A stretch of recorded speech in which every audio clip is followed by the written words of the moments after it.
It began not with a crown, but with a cry, a small cry in a small house. In the uncertain years, between 1518 and 1524, when England was still young under the thunder of Henry VIII, and no one could have guessed that a girl born into a family of too many titles and not enough money would one day die a queen. Her name was Catherine Howard, and her story was written in rooms without locks, in laughter that sounded too loud, and in corridors where men waited longer than they should have. She was born to a father who owed more than he owned, and a mother who carried the last threads of Norfolk pride. When her mother died, the child was sent away, as unwanted children often were, to live under the cold, perfumed roof of her step-grandmother, Agnes, Dowager Duchess of Norfolk. It was there, among the wards and forgotten daughters of lesser men, that Catherine first learned what power and danger smell like when mixed together. The house was grand, yes, but it was also careless. Girls slept together in long rows, sharing secrets, bread, and fear. The Duchess was too old to watch, too busy arranging dowries and preserving her rank in a world already moving past her. So the young ones made their own rules. Music filled the chambers at night, and footsteps that were not always female passed the door. Catherine was merry, they said later, bright and full of laughter. But laughter is only the sound of survival when a girl grows up among wolves. There was a music teacher, Henry VIII, who was supposed to teach her to play the virginals, a soft instrument, polite and courtly. He taught her other things instead, whispering promises, playing his hands across more than the keys. She was 13, perhaps younger, and he was a man. The court would later call it love, as though the word could clean it. It was not love. It was the beginning of everything that would be used against her. Then came Francis Derham, handsome, older, and reckless. He called her wife when no one else could hear, and she called him husband, because the world had not yet told her what those words cost. They shared a bed, money, and foolish hope. He left her with promises and came back with nothing. And by then she had learned that a woman's silence was the only armor she owned. The Dowager Duchess found out. Of course, they always do. There were beatings. There were tears. And then there was quiet. Catherine was told to forget. But memory clings to the young like perfume on skin. When she was brought to court years later, she carried that scent with her, the laughter, the danger, the hunger to be seen. She was sent as a lady-waiting to the king's new wife, Anne of Cleves, a foreign queen whom Henry could not love, and whom he would discard before the year was done. Catherine was a flash of spring beside the grey northern winter of Anne. 17, perhaps 18, glowing with the kind of beauty that does not understand its own peril. The king saw her once and forgot his age. He was nearly 50. Swollen and limping from the rotting wound in his leg. But he still believed himself the prince of his youth. Catherine smiled, curtsied, and giggled when she should have bowed. It was enough. Within weeks, he was sending her jewels. Within months, he was sending her promises. Within half a year, he was sending Anne away. They married in the summer of 1540. A wedding soaked in heat and perfume. She became his fifth queen. The child bride of a man whose temper was legendary, whose love was lethal, and whose faith in women had already been burned to ash. The courtiers whispered that she was his rose without a thorn. He called her sweetheart, heart's delight, my jewel of joy. But Henry's love was never kind. It devoured what it touched. Catherine smiled for portraits, danced for ambassadors, prayed for heirs she would never bear, and tried, perhaps, to convince herself that she could love him. But ghosts walk faster than kings.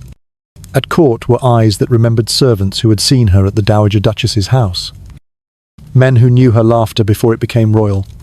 Francis Derham appeared again, brought into a household as a secretary. He thought himself clever, perhaps invincible, perhaps forgiven. Catherine, frightened but soft-hearted, gave him a place to keep him silent. But silence breeds curiosity, and curiosity in a court like Henry's is poison. Another man entered her story, then Thomas Culper. Young, polished, deadly charming. A gentleman of the king's chamber. Their paths crossed under candlelight.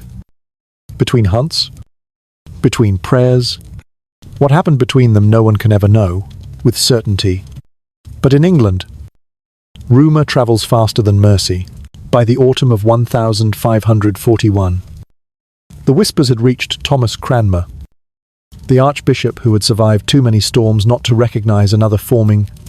Letters were written, secrets recorded, and one morning, when Catherine went to Mass at Hampton Court Palace, the king found a folded note waiting in his pew. The words inside were polite, measured, and fatal. The Queen, it said, had not been pure when she married. The Queen, it said, had deceived His Majesty. The Queen, it said, had betrayed the will of God.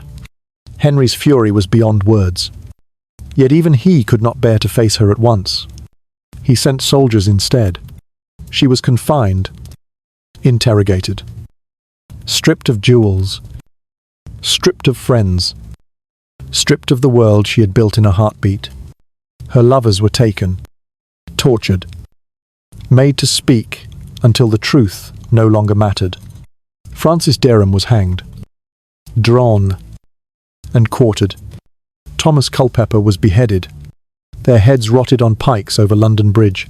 Catherine, meanwhile, was moved to Sion Abbey, once a house of prayer.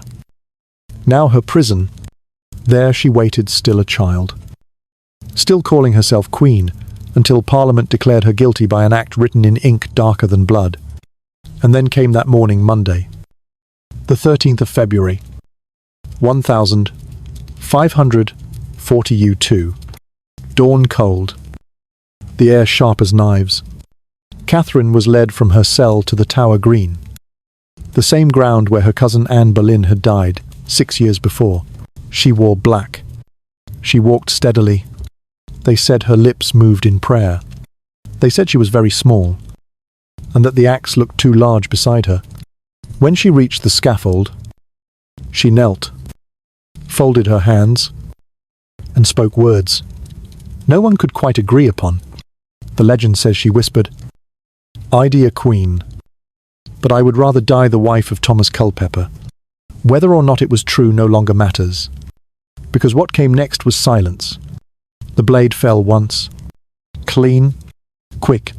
The girl who had laughed too easily, loved too early, and lived too brightly, was gone. But the sound of her steps did not vanish.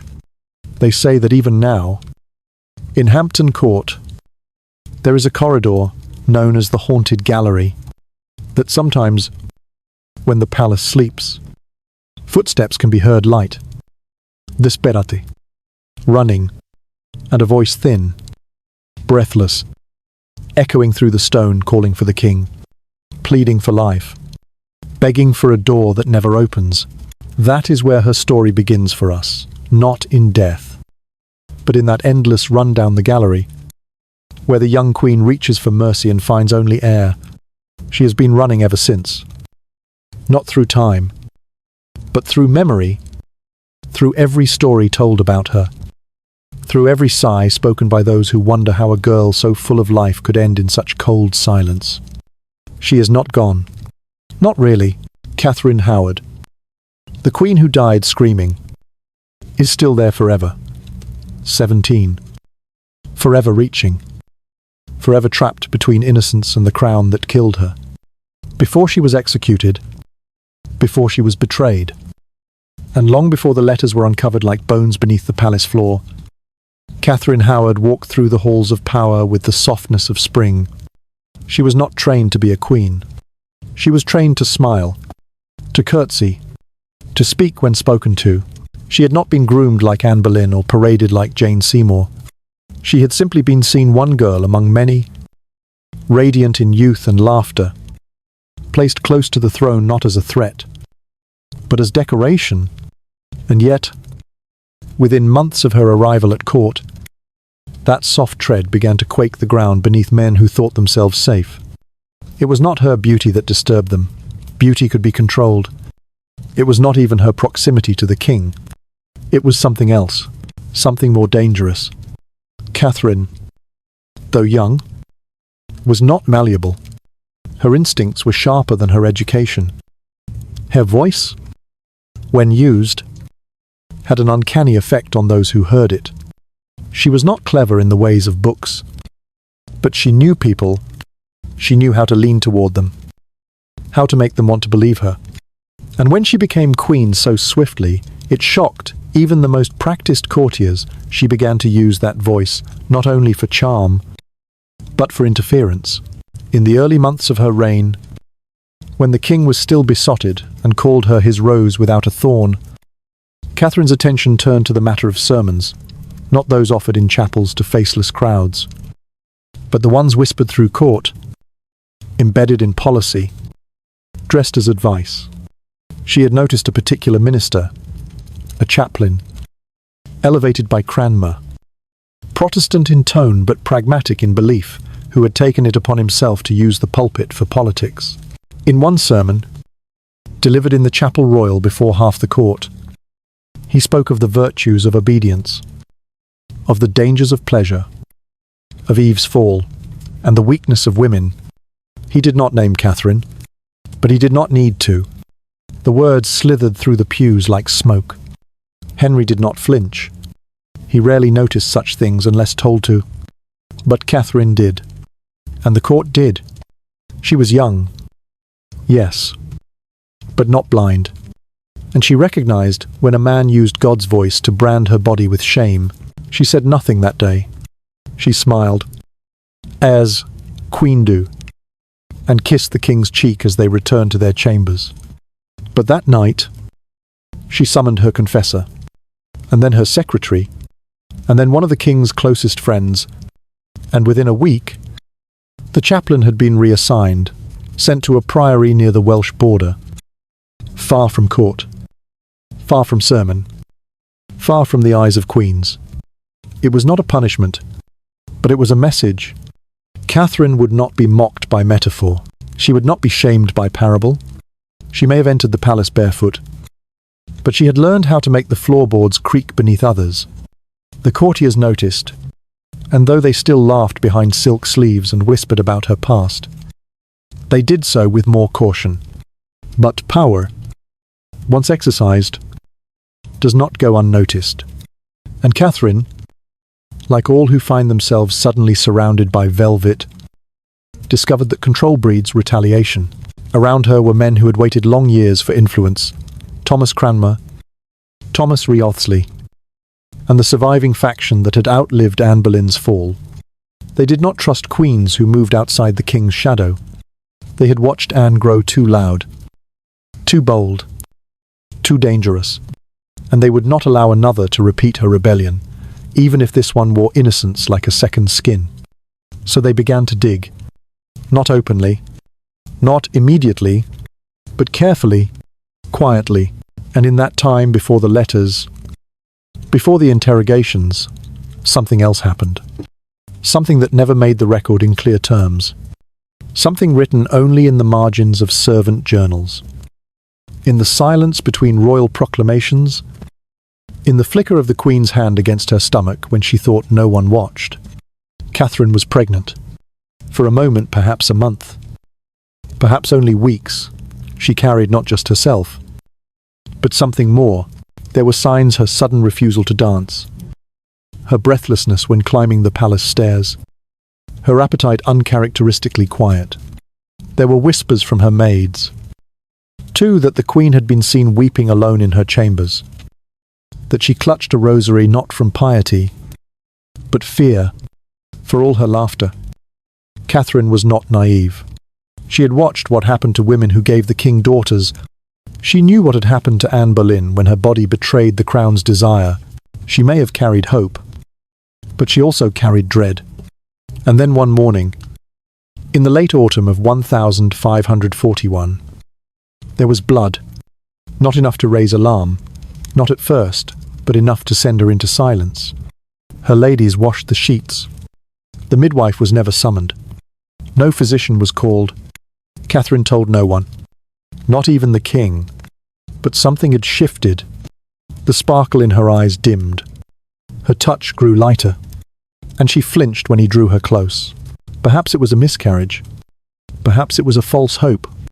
Perhaps it was only the ghost of a child that never was. But whatever it had been, it left her body and took something with it, her confidence, her illusion of safety, her belief that the palace could be a home and not a trap. Around here, the walls began to listen more intently. The ministers who had once flattered her began to exchange notes. A servant boy was questioned about what he had seen in her private rooms. A letter was intercepted. And then came the true fracture.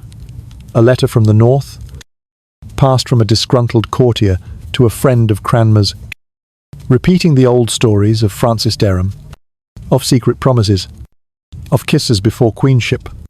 The past was no longer buried. Catherine knew it before they told her. She felt it in the way the guards stood, in the way the king's eyes avoided hers, in the way the ladies curtsied too deeply, and the silence before dinner stretched too long. She tried to speak to Henry. She was denied. She tried to send a letter. It was returned. And so, on a night when the frost clung to the palace windows and her world shrank to the size of a single candle flame, she knelt in her chamber and whispered the only prayer she could remember, not for forgiveness, not for love, but for time, because time was all she had ever truly wanted. Time to explain. Time to grow. Time to become something more than a girl in a dress borrowed from another's dream. But time, in palaces like these, is never given freely. It is purchased in obedience or stolen in silence. Catherine had neither. And so the sermon faded. The minister disappeared. The child, if there had been one, vanished without cry or cradle. And Catherine, once the girl who dared to laugh too loudly in a room full of men with swords, began to prepare not for trial, but for memory, because even then, before the charges, before the executions, before the haunted gallery would echo with her scream, she must have known what was coming. Not because they told her, but because the blood had already begun to fall. The truth, in palaces such as these, is rarely spoken in daylight. It moves behind tapestries, beneath robes, between mouths. It changes its shape, slips through shadows, waits until the right moment to strike. But for Catherine Howard, the truth was always clawing at the edges of her silks, the truth of who she had been, what she had done, and with whom. The past is not dead, they say, but it waits, and when called upon by those with power and cause, it returns not as memory but as judgment. And in Catherine's case, it returned in the form of 3 men, none of whom wore crowns, but each of whom would help destroy one. The first was Henry Manox, her music teacher, a man with clever hands and a smile that had practiced forgiveness long before it had earned it. He had been hired to teach the virginals a keyboard instrument, delicate and courtly, but he played Catherine instead, touching her with more than music, whispering lessons in a tone that shifted easily between instruction and seduction. She was 12, perhaps 13, too young to understand what was being taken from her, too young to know that even love, when laced with imbalance, can be a kind of violence. Manox did not call her queen. He called her his, and that was worse. They said later that he had not taken her maidenhead, that the line had not been crossed.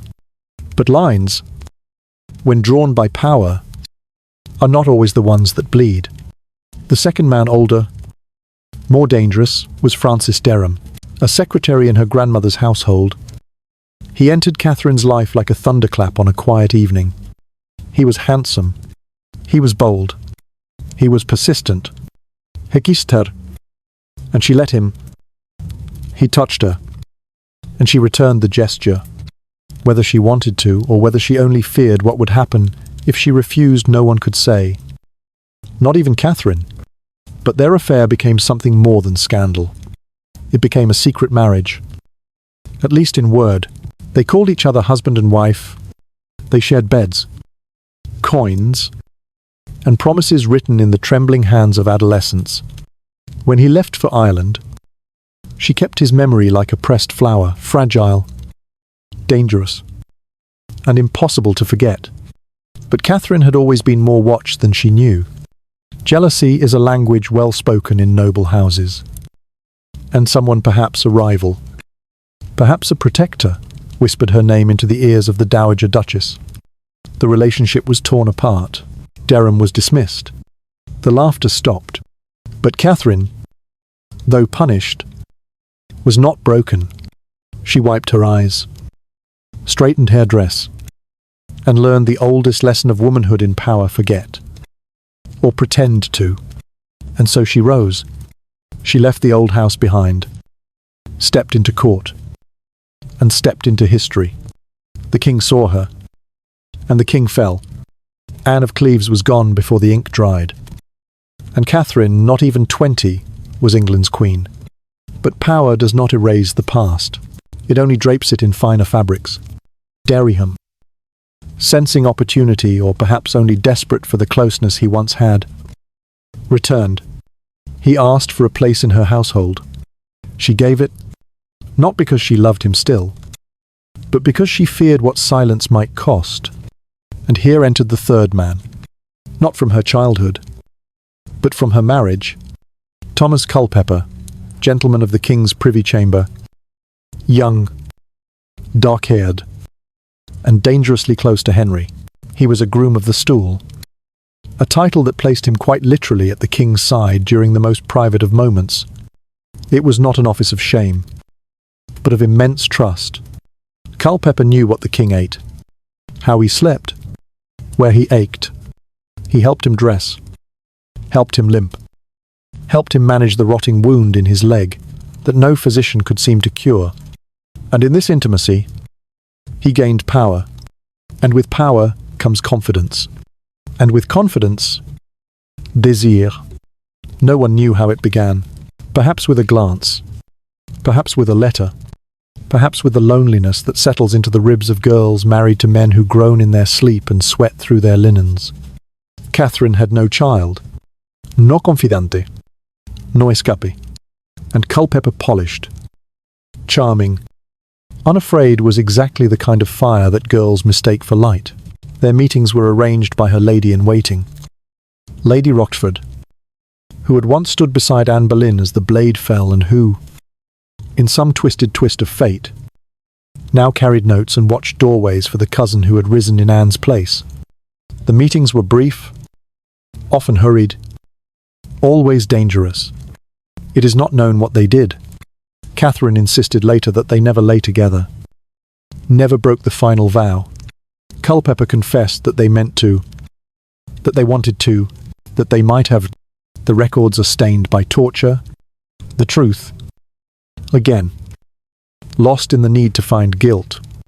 But what mattered to the court, what mattered to Henry, was not what had happened, but that it could have, that his queen, his rose without a thorn, had allowed herself to bloom in someone else's hand. And so the past arrived all at once, like a dam breaking.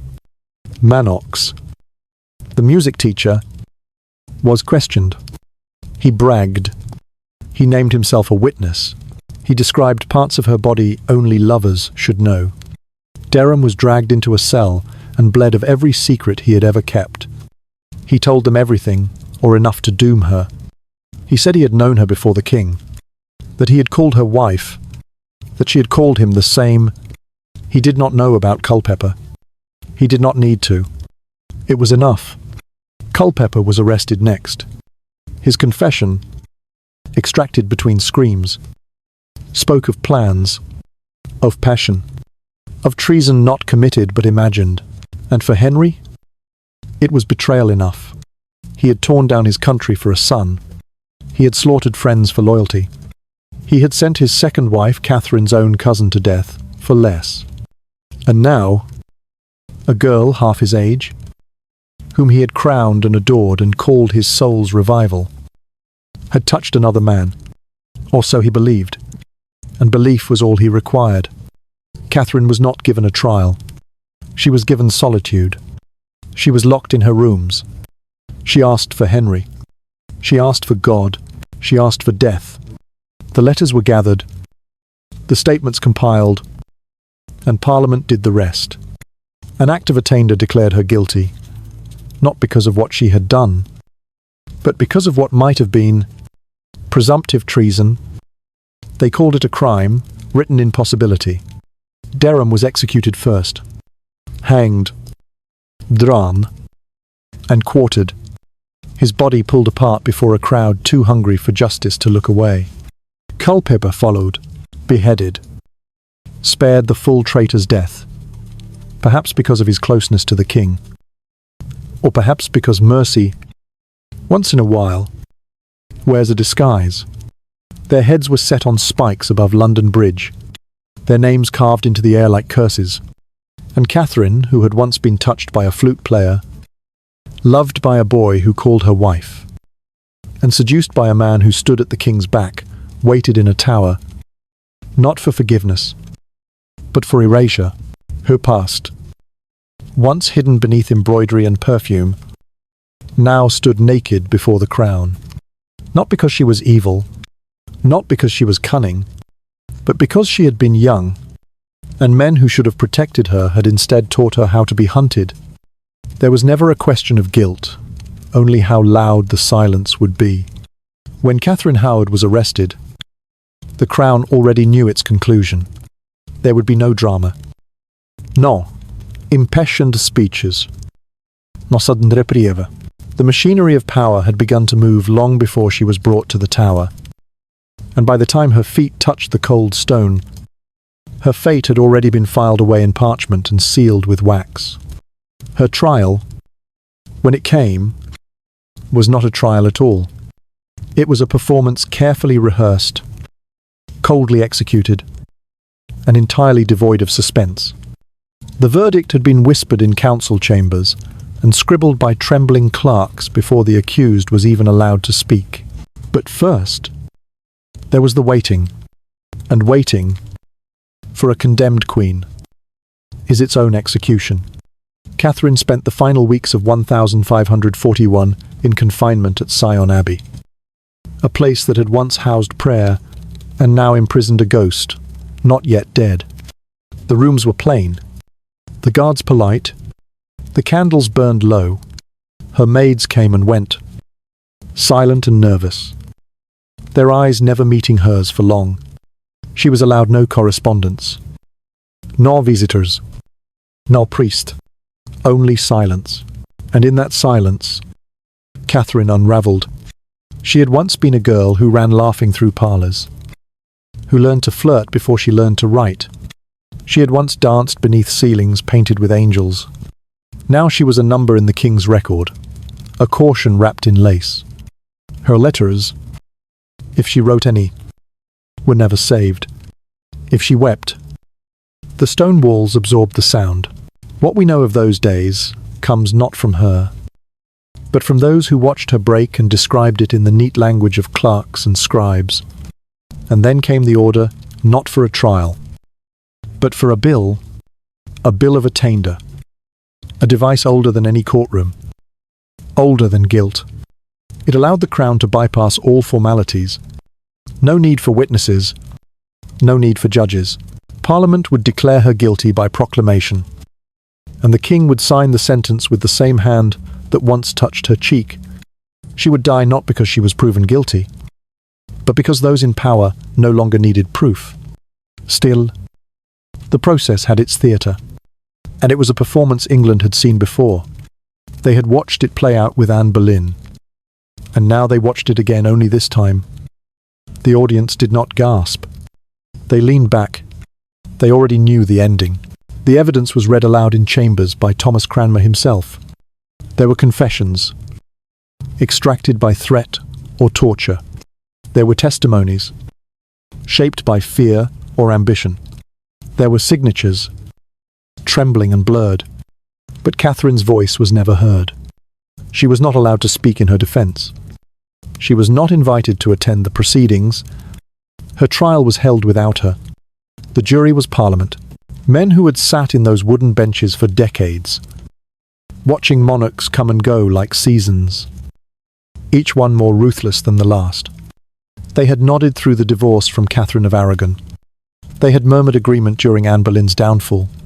They had smiled politely when Jane Seymour died, giving birth to the only prize Henry ever truly cherished. By now, they understood what was expected. They did not debate. They did not protest. They listened. They bowed. And they obeyed. And yet, in that chamber, behind the tapestries and the coats of arms, there was still something terrible.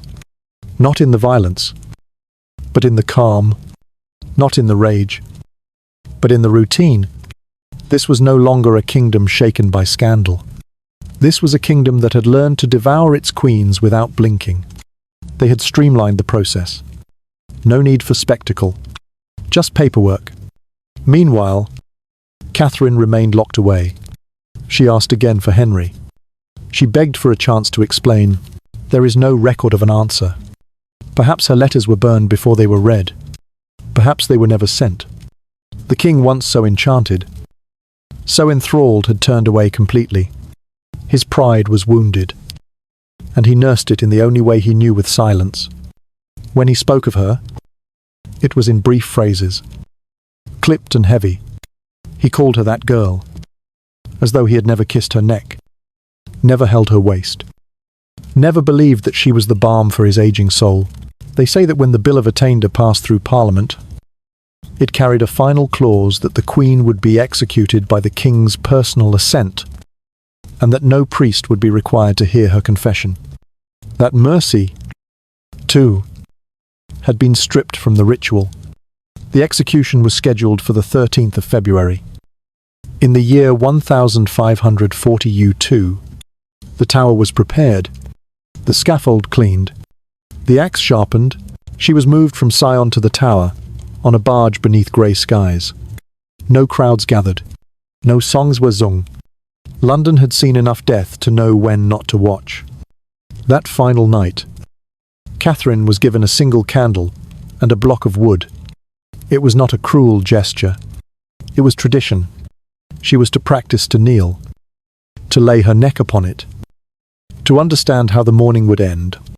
The women who attended her said she obeyed without a word, that she practiced again and again, placing her neck upon the block, rising, and kneeling once more. Some said she whispered to it, that she spoke to death as though it were a friend. Others said she merely closed her eyes each time, as if waiting for the blade to fall early and save her from the sunrise. Lady Rochford, the woman who had helped arrange her meetings with Culper, was also sentenced to die. She had gone mad in the days before, raving in her cell, her mind unravelling with the speed of a snapped thread. Parliament had to pass a special act to execute the insane, just to ensure she could die beside the girl she had once served. Justice in Tudor England did not wait for healing, and when morning came, Catherine dressed with care. She wore a gown of black velvet. Her hair was tied back. She asked for no crowd. She was led out just after dawn, the cold air making her breath visible. She did not tremble. The witnesses said she looked very small, that the wind lifted the edge of her skirt like a whisper. She climbed the steps, looked out once, said nothing of treason, said nothing of God. She did not weep. The legend says she declared she would rather die the wife of Thomas Culper. But others say she said nothing at all, only knelt, only folded her hands, only bowed her head. And when the axe fell, it was quick. One blow, one gasp, then silence.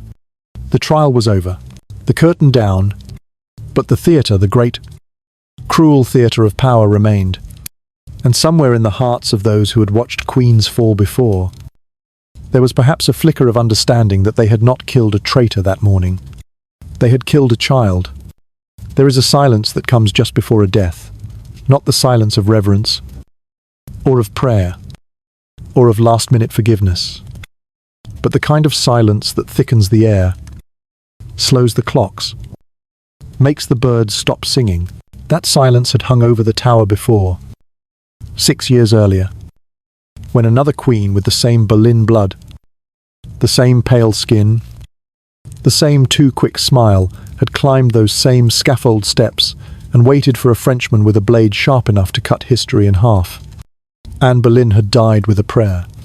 Catherine Howard would die with none. It had been decided that no swordsman would come from Calais this time. No foreign executioner with perfect precision and a blade so fast it made the body fall before it knew it had died. Catherine would face the English axe thick, clumsy, weighty in the hands of a man who had taken heads before, but never one so young, never one so small, never one who had once danced in the very halls where the king had toasted to her laughter. They said Catherine spent her final hours speaking little. She ate nothing. She drank only water. She sat by the window and stared out at the grey river. The sky blank with February frost. The air smelled of coal smoke and wet stone. The priest arrived, but she did not confess. Not because she defied God, but because she had already been judged without the chance to speak. What absolution can there be for a crime written in silence? For a sentence signed by a man who once called you his jewel of joy? She asked only for two things: that the block be clean, and that the executioner be steady. It was not fear that drove the request, not entirely. It was pride. Catherine had once been dressed in velvet and crowned in diamonds. She had been adored, if only for a season. She would not flinch in death. She would not sob. She would not offer the court one last reason to pity her. The night before, she practiced again, over and over, kneeling before a low block of oak, placing her neck down gently, rising, then doing it again.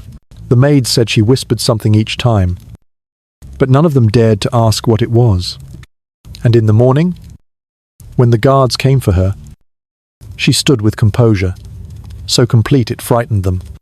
Her gown was plain, her hair pinned back. Her hands did not tremble. Lady Rochford followed. Jane Boleyn, the sister-in-law of Anne, the widow of George, the woman who had helped Catherine meet Thomas Culper in the shadows and now would die with her in the light. Madness had gripped Jane only weeks before incoherent mutterings, screams in the dark, but the law had changed for her. They had made it legal to kill the insane, just to ensure her place beside the Queen on that morning scaffold. She climbed the steps slowly, her lips moving with words no one could hear. The crowd was small. Executions of queens had become less theatrical since Anne. The king no longer needed to prove anything. He no longer needed to watch. He was not there. He was at Whitehall, or perhaps in his bed, or perhaps seated in silence, remembering what it had felt like to believe he could be loved again. Catherine went first. She did not speak of treason. She did not call herself innocent. She did not claim to be a martyr. What she said, if anything, has been buried beneath legend. Some say she proclaimed her regret. Others say she said nothing at all. The Spanish Chronicle, hungry for drama, claimed she cried out that she would rather die the wife of Culper. But even this is doubtful. What is certain is that she knelt, that she adjusted her skirts, that she placed her neck carefully on the block, just as she had practiced. And then she laughed. Not a cackle, not hysteria, but a short, breathless sound. The sound a girl makes when she realizes the end is real and the air still tastes like smoke and roses. Some say it was a sob that sounded like a laugh. Some say it was laughter that tried to be a sob. But whatever it was, it startled the crowd. And then the axe fell. It took one blow. Her head landed on the straw with a soft, sickening thud. The body twitched once, then stilled. The executioner wiped his blade.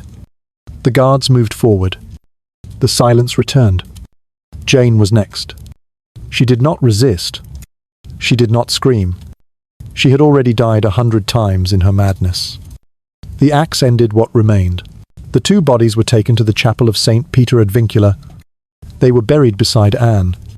3 women bound, not by sisterhood, but by proximity to the crown. Queens. Queens in waiting. And queens for a moment. Catherine, who had called Anne cousin and never known her, now lay beside her in stone. And what of the King Henry did not speak of her again? He ordered her name removed from court records. Her portraits were taken down, her belongings burned or gifted to distant relatives. The past was too heavy to carry. And Henry, whose leg now barely allowed him to stand without help, could not afford the weight. But the memory did not die. Catherine had been queen for 18 months. She had ruled nothing. She had signed no treaties, won no wars, born no children, and yet her death, her youth, her laugh before the blade, these things haunted the court long after her name had been silenced. And in the years that followed, servants swore they heard her. At Hampton Court, there is a corridor long, narrow, cold even in summer, where footsteps echo too quickly to be real, where a girl's voice cries out for the king, for mercy, for life. They call it the haunted gallery. And perhaps it is. Perhaps it will always be. Because Catherine's life did not end with the axe, it ended with the disbelief that the story she had believed in, that beauty, charm, and grace could keep you safe, was a lie. That kings do not love. They consume, and once they are full, they turn away. But even in death, she left something behind. Not a legacy, not a child, not a monument. She left a question, one that still breathes in the stone. What does it mean to be a queen? If you never had a chance to grow into a woman, long before the blood, before the axe, before the scream that echoed down the stone corridor, there was a boy born not in velvet but in smoke. A boy who entered the world not to claim power, but to serve it. Thomas Culper was not born to be remembered. He was not born to kneel beside queens, or to touch their hands in moonlight, or to be beheaded for a kiss he might have stolen. He was the son of a blacksmith's daughter and a gentleman's second son, a family so minor, so forgettable, that the scribes recorded their name only because of how the story ended, not how it began.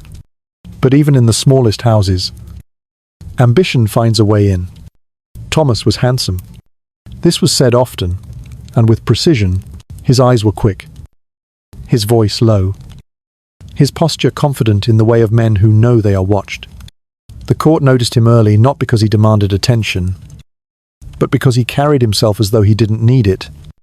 In a world where titles were inherited and favour could vanish with a cough, Thomas Culper rose not on name, but on nearness. He entered the king's chamber as a groom of the stool, a position whispered about with laughter by the ignorant and feared by the informed, for the man who managed the king's most private affairs was not a servant. He was a shadow. He was always there. And the king, broken in body, and ever suspicious of those who stood too far away, grew to depend on that shadow.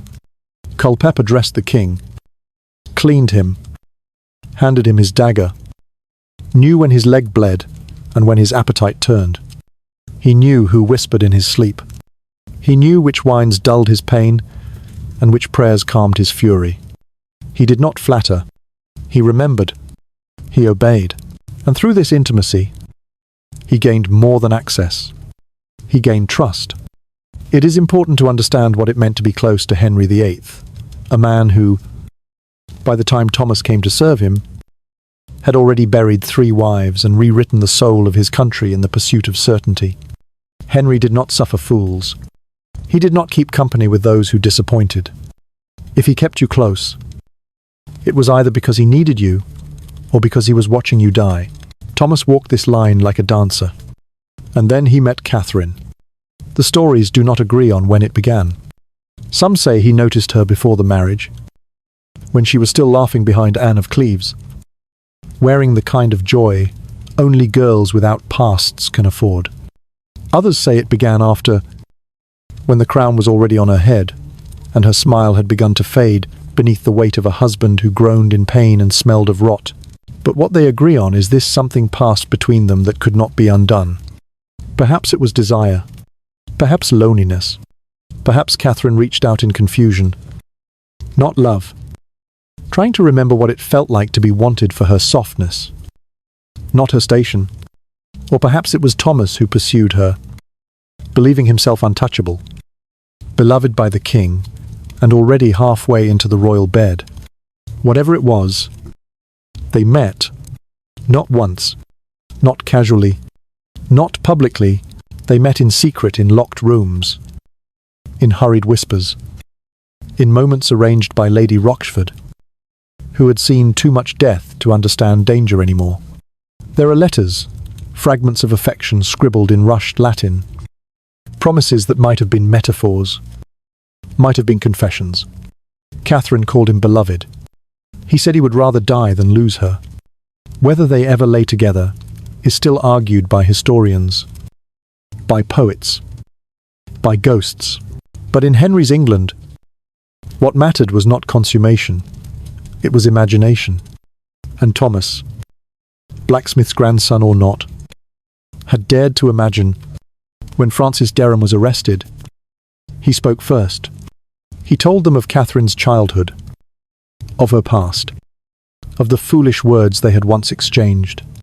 And under pressure, under pain, under the threat of worse, he named Culper too. And suddenly, the blacksmith's son, the man who knew the king's heartbeat better than any doctor, who had held the chamber pot and carried the royal slippers, became a name written in red. They arrested him with more caution than fury. No one wanted to believe it. The king had trusted him, had smiled at him, had allowed him into the inner sanctum of his weakness. But the evidence was gathered. The letters, the testimonies, the admissions. Culper denied nothing. Not at first, and then, as the days turned cold and the questions grew sharper, he began to confess, not in cries, but in slow phrases, that he had meant to lie with her, that he had wanted it, that they had made plans. It was enough. His trial was held with formality, as if it mattered. The judges wore their robes. The scribes dipped their pens. The words were read aloud. Adultery with the Queen, treason, presumption of intent. The punishment was clear death, but there was still debate about how hanging, drawing, and quartering was the sentence for traitors. But Culper had been close to the king, and even in betrayal, some loyalties leave stains too stubborn to scrub out. Henry, they say, hesitated, not because he doubted the guilt, but because he remembered. Because there are few things more humiliating to a monarch than betrayal from within the very skin of his confidence. But in the end, the choice was made. Culper would die. Beheading. No mercy in tone, but mercy in method. He died on the 10th of December, in the year 1541. Beside him was Francis Derham, the boy who had once called Catherine wife in the dormitories of her youth. Derham was given the full traitor's death, hung, cut down, dismembered, his entrails burned before his eyes, his head placed on a spike above the bridge for birds to gnaw. But Culper, for all his sins, was spared. The spectacle, he knelt, he bowed. The blade rose. The blacksmith's grandson died like a noble. And Catherine, she heard of it days later, alone in her cell, wrapped in wool, the air too damp to breathe.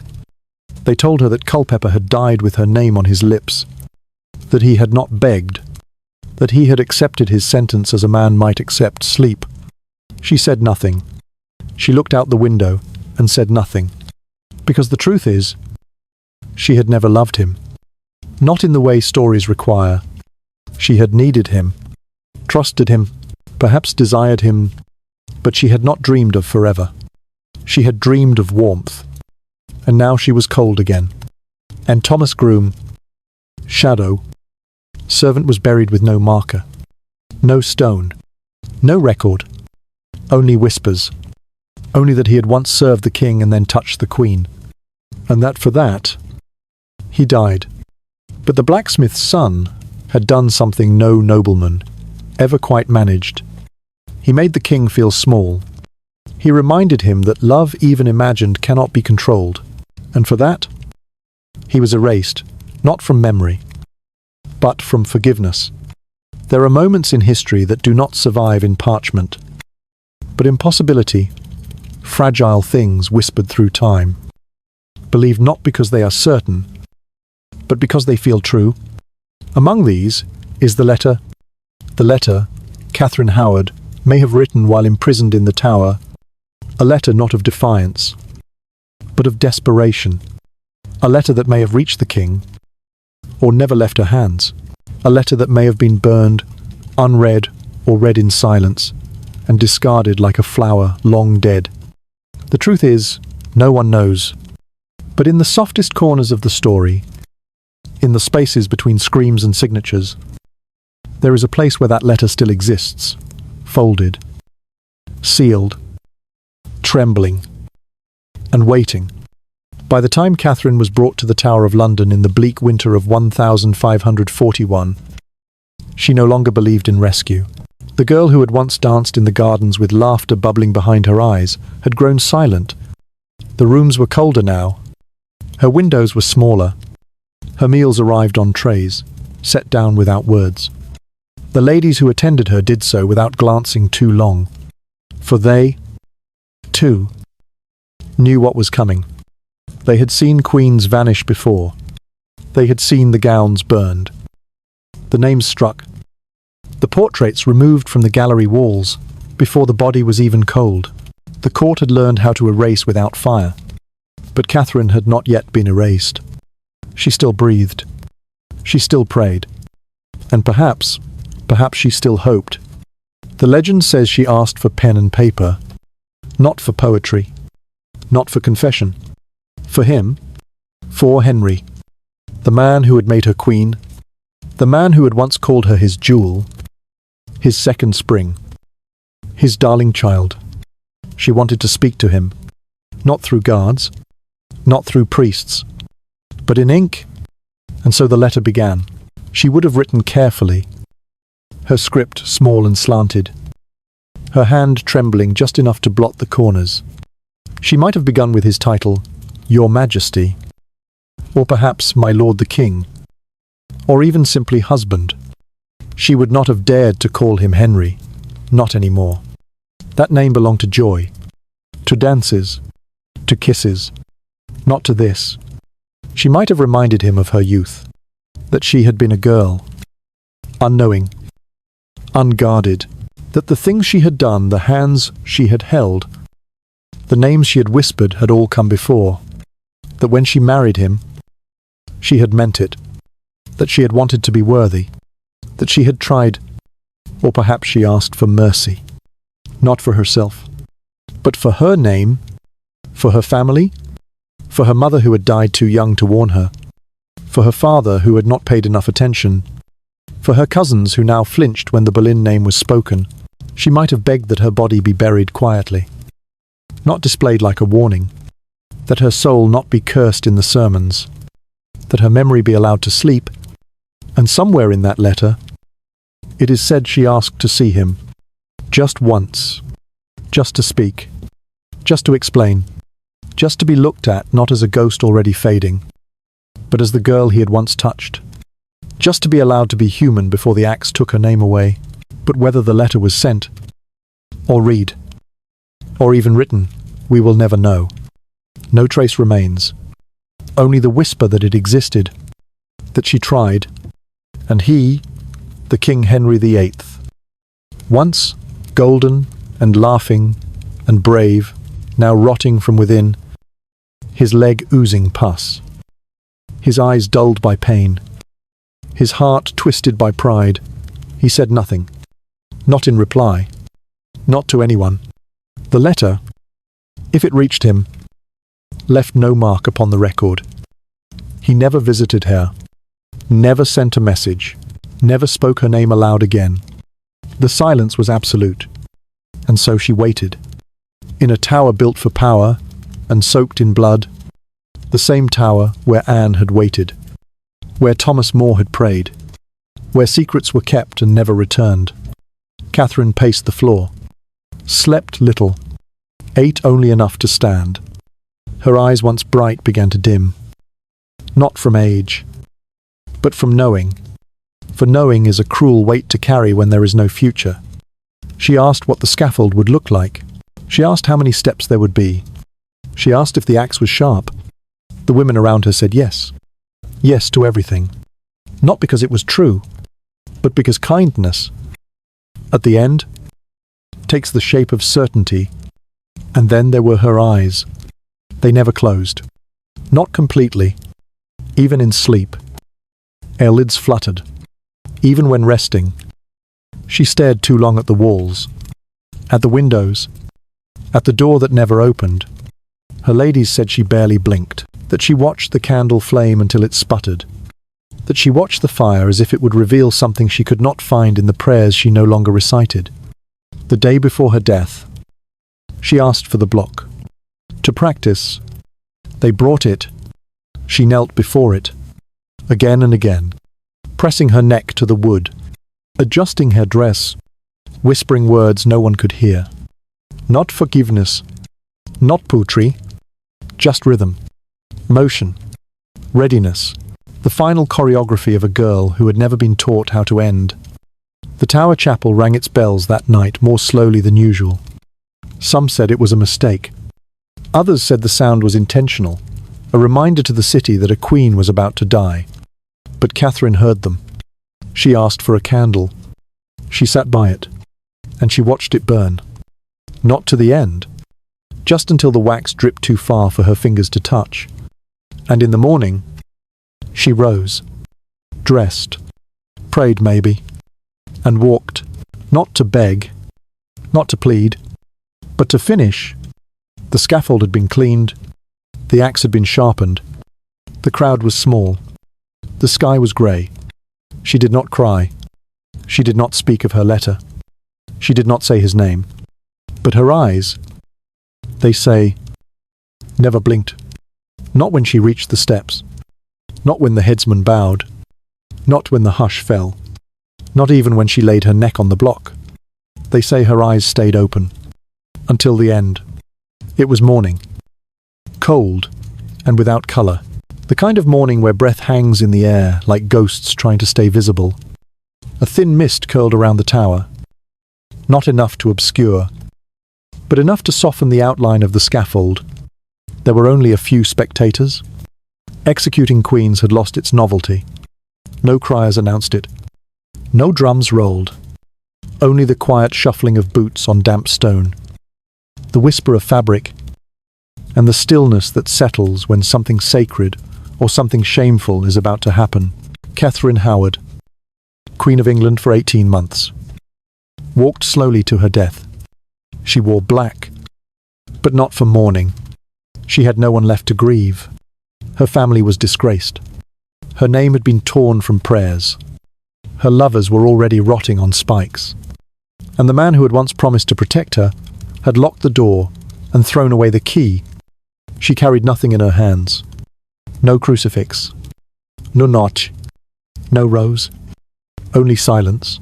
Her hands, when she reached the scaffold, were folded neatly, not in defiance, not in despair, but in final obedience, as if to say, "This is what you wanted. This is what I was taught to be." Still, small, finished. The executioner stepped forward. He was young, nervous. Not the same man who had killed her cousin Anne. Not the elegant swordsman from Calais. This one held an axe heavy, plain, functional, He bowed once. She nodded in return, and then, with the practiced grace of someone who had rehearsed her end, Catherine knelt, adjusted her dress, folded her hands once more, and waited. There was no speech, no proclamation, no last-minute plea. Some say she whispered prayers, others say she simply closed her eyes. But the one thing all agree on is this: she did not cry. The axe rose, and fell, and rose no more. Her head was taken quickly. Her body twitched once.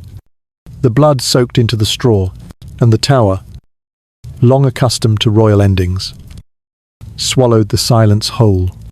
Lady Jane Rochford died next. Without poetry or witness, her screams had faded days before. Her mind had unravelled too far to recognise the sky. By mid-morning, both bodies were gone, laid in the cold earth beneath the chapel of St. Peter ad Vincula, where queens slept beside traitors, and memory faded beneath stone. And Henry he did not attend. He did not watch from the shadows. He did not send a message, or a priest, or a single flower. He did not wear black. He did not speak her name. He did not even pause his meal.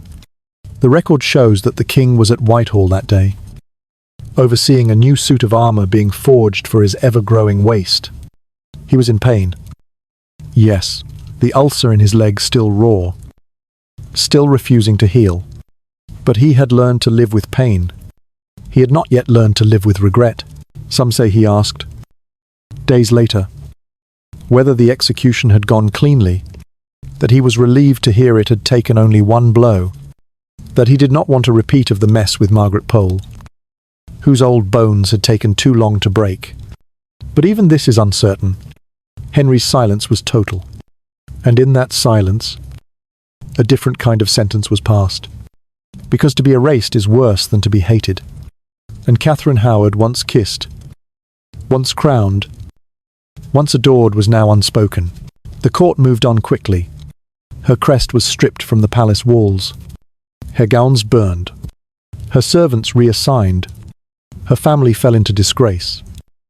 Their fortunes broken like bones beneath a wheel. The Howards, once proud, once rising, became shadows. The Dowager Duchess, who had housed Catherine in a house where doors did not lock and girls were not watched, was placed under house arrest. She lived in silence, in shame, in a house too large and too empty. And Henry married again. Of course he did. Within a year, he wed Catherine Parr Clever, cautious, widowed twice. She did not flirt. She did not dance. She read books. She managed the king's medicines. She soothed, rather than ignited. She survived. She was everything Catherine Howard had never been, and everything the king, now older and slower and more deeply afraid of death, I thought he needed. But the memory remained, not in words, not in art, but in the corridors. At Hampton Court, the haunted gallery bears her name. They say that on winter nights, when the wind scrapes across the windows and the fire in the hearth burns low, footsteps echo through that hallway. Light, fast, barefoot, running.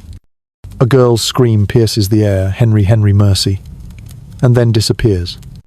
No one knows if it's real, if it's memory, or madness, or only the sound of a kingdom remembering what it did to its daughters. But they still tell the story of the girl who ran down the gallery, of the queen who died too young, of the hands that folded themselves as if to beg, of the man who never looked back. Because perhaps that is the cruelty at the heart of it, not that she died, but that she was left behind long before the axe fell, that she was forgotten by the only person who once promised her the world. And yet, in death, she lingered, not in marble, not in ballads, but in the air itself. Catherine Howard became the breath that caught in the throat of every girl who learned too late that love is not a shield. She became the pause in every crown's promise, the echo behind every locked door, the soft reminder that beauty is not protection, and that history does not weep for the young when they fall quietly. She died with her hands folded, and he never looked back. But we still turn our heads. Some queens build empires. Some write laws. Some rule for decades with steel in their spine and wisdom etched into every word they speak. And some, like Catherine Howard, die so young, so soon, and so forgotten, that they never even have time to become what they were meant to be. But Catherine, in her own way, did not vanish. She was erased. Yes, violently, formally, deliberately, but she did not disappear. She lingered, in the hush of the palace halls, in the trembling hands of those who dared to love too carelessly, in the hearts of girls who were told to smile, to bow, to obey. She was not a queen who conquered. She was not a queen who gave birth to heirs or founded dynasties. She never commanded armies. She never wrote letters that changed the course of Europe. But she was real. She was vivid. She was 17. Or perhaps 19. No one can say for certain. And she was crowned because a king believed that a second spring could be bought with beauty. She died because the spring did not last. There was no justice in her story. No fair trial. No second chance. And no one came running in the end to stop the axe. But perhaps what haunts us most, what wakes in us when the night grows still and the world forgets to keep rushing, is not her death, but her smallness in the face of it. She was not a schemer. She was not a traitor. She was a girl, raised in a house without locks, watched by no one, used before she understood the word for it, married before she understood her own power, and sentenced before she ever understood what it meant to stand still in the face of fear. And yet, somehow, she stayed.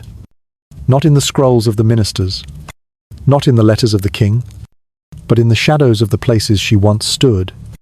The haunted gallery bears her name, not because she cursed it, but because she ran down it screaming, because she thought the king would help her, because her instinct in the moment before the world fell was to run toward him, not away. And even now, centurilateur, when the wind scratches at the leaded windows of Hampton Court and the floors creak with the memory of steps once hurried, some say she still moves there, barefoot and breathless, still reaching for a door that never opened. We don't remember her like we remember Elizabeth. We don't quote her like we do Anne. We don't paint her image on mugs or teach schoolchildren her speeches. Because Catherine Howard left no speeches, only a whisper, only a plea, only a folded pair of hands and a neck that waited quietly for the world to decide if it wanted her alive. But maybe that's why she matters. Because history so often forgets the ones who didn't fight, the ones who didn't have time to learn how, the ones who were caught between choices they never truly made, and expectations they never truly understood. Catherine reminds us that not all queens were made with swords in their hands or crowns on their brows. Some were made with soft voices, with hesitant smiles, with hope pressed too tightly between their ribs. And some were not made at all, only broken. Still, she did not vanish. She's there in every girl who is told her worth depends on the man she marries. In every woman who is punished, more for being foolish than men are for being cruel. In every whispered story that ends with the phrase, "she should have known better." She's there when we pause before judging.